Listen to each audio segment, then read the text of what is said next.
strane moglo se naći i Pislijaku, i Fojnici i ostalim mjestima, pa čak i taj prevoz do samog tunela je nekako došao i nekako smo to savladali.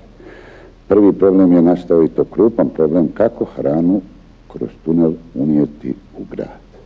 Tu počinju ti danci. Davanje, plaćanje, u stvari, objektivno govoreći, sve što se tada plaćalo, mi smo smatrali da treba da se plaća, jer unositi hranu kroz tunel u onim uslovima bila je stvarno više nego podvig. I sve što smo mi mogli uraditi, mi smo i uradili na onoj strani tunela, to znači na hrasničkoj strani, da bi ti ljudi koji se izlažu i životnoj opasnosti, ali i stvarno veoma teškim uslovima unijeli hranu na ovu stranu.